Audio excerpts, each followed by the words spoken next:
Le 13 février passé, maintenant, nous allons être un peu plus précis dans le mot.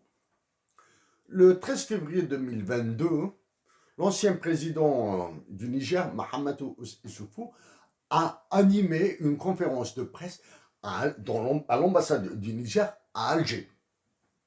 Ça, c'est pour la forme.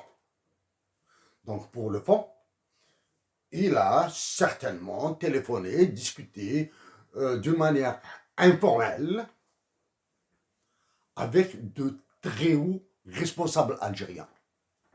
Très hauts responsables algériens, y compris celui qui est almoradien. Voilà. Monsieur Bazoum, président de la République du Niger,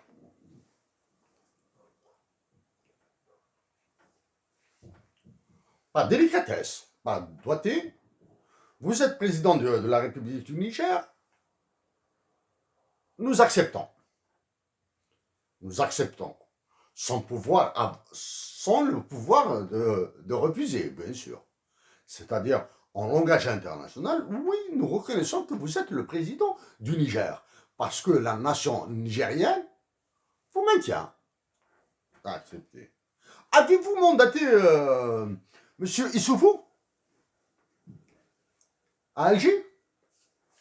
Nous allons donc à Monsieur Bazoum, président de la République du Niger.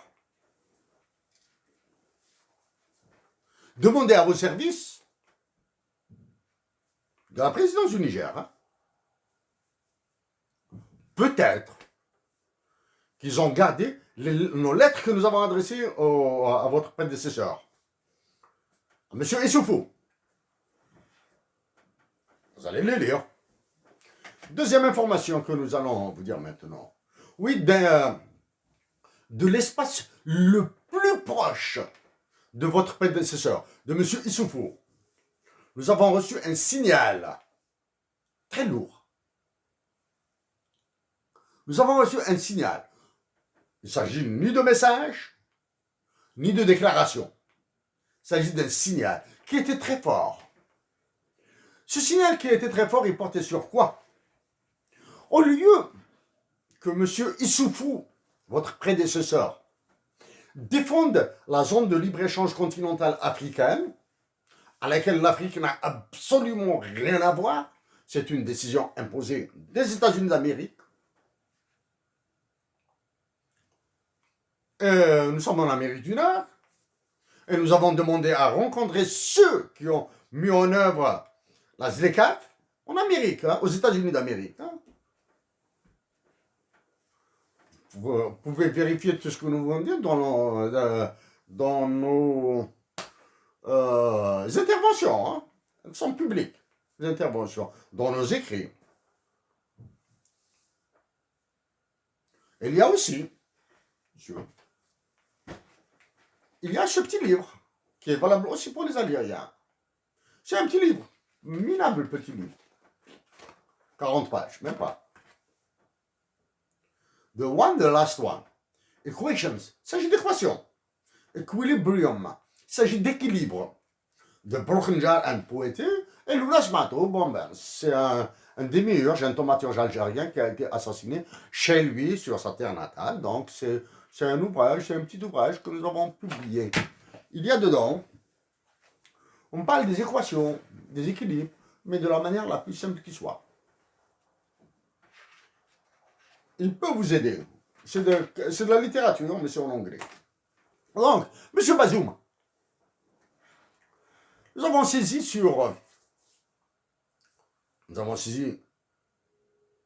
l'Union africaine, la Commission de l'Union africaine, d'autres chefs d'État africains. Vous serez plus avisés, vous serez plus sages de nous aider à défendre l'amendement du statut de Rome pour inclure le fiducie monétaire comme étant un crime contre l'humanité. Le fiducie monétaire du franc CFA, que nous avons développé, que nous avons démontré avec des chiffres. Ça, c'est la première. Deux, Monsieur Bazoum, la zone de libre-échange continentale africaine est une supercherie, est une arnaque. Ceci dit, c'est une arnaque. C'est une arnaque. Oui, nous sommes pour des échanges interafricains. C'est une proposition que nous avons faite avant votre ZLECAf.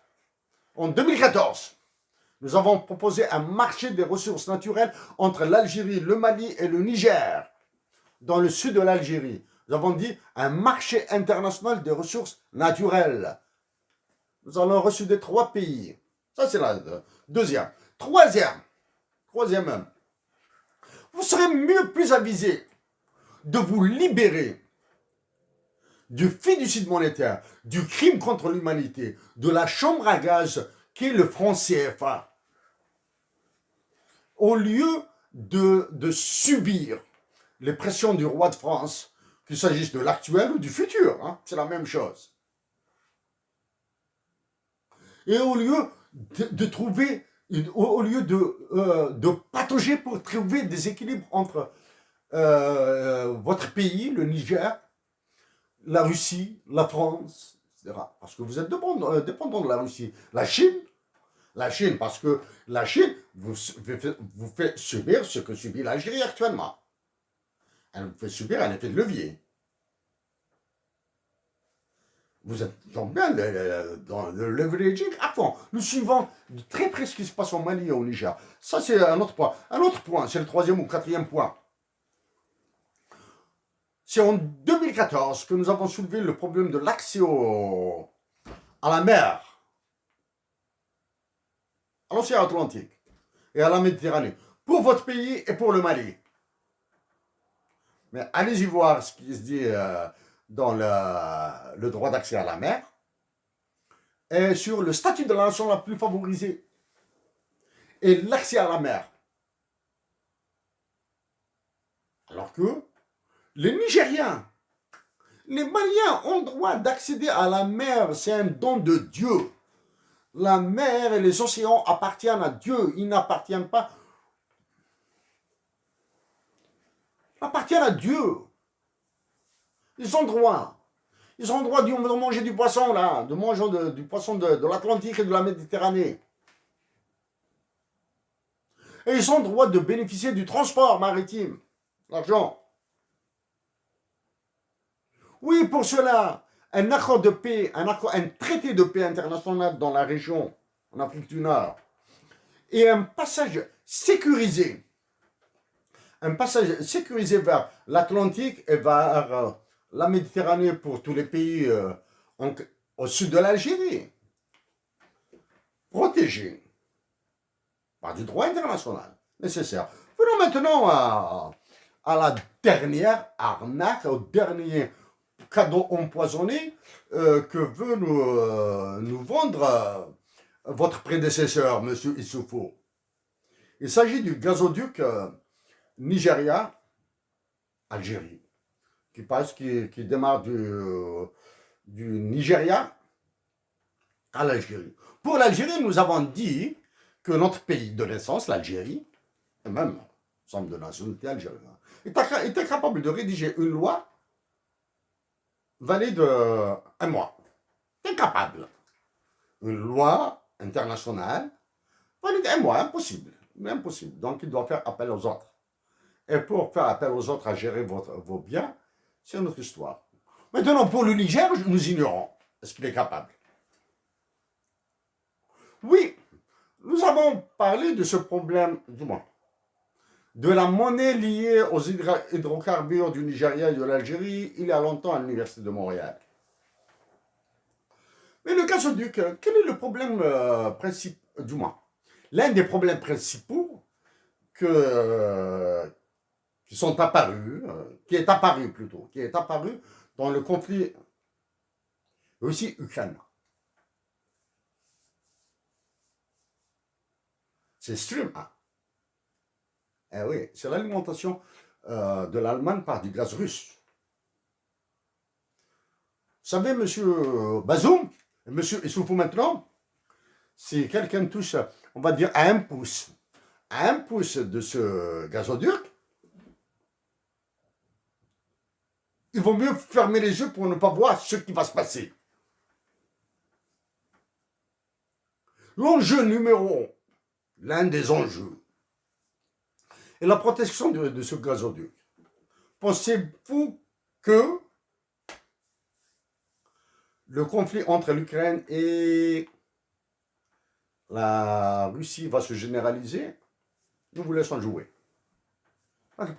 Ça, c'est le premier. Est-ce que, là maintenant, est-ce que le Nigeria, le Bénin, le Niger et l'Algérie sont capables de sécuriser ce gazoduc? Ça, c'est la première. Quels sont les partenaires dans l'effet de levier, justement, dans the leverage effect? Quels sont les effets de levier qui seront utilisés tant au Niger, au Nigeria, au Bénin et en Algérie? L'endettement international, dont nous avons parlé précédemment. Ça, c'est le deuxième point. Troisième point, qui va assurer la qualité du gaz, qui va contrôler la qualité du gaz et du contrôle de la qualité du gaz et des quantités qui transitent.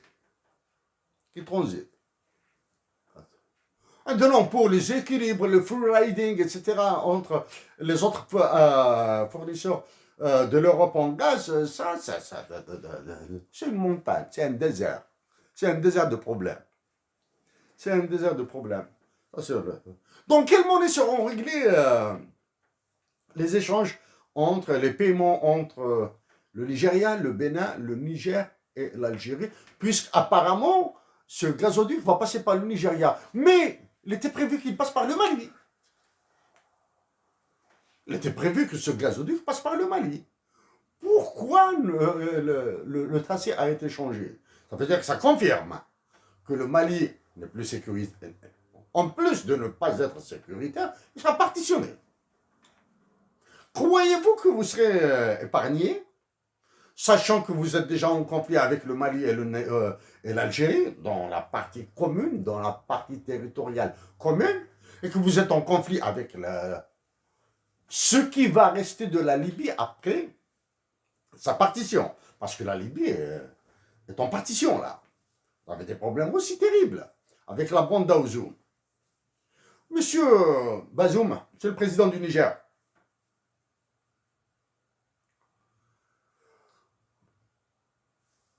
La démographie nigériane étant ce qu'elle est, la démographie algérienne, c'est notre pays, est dans une situation catastrophique.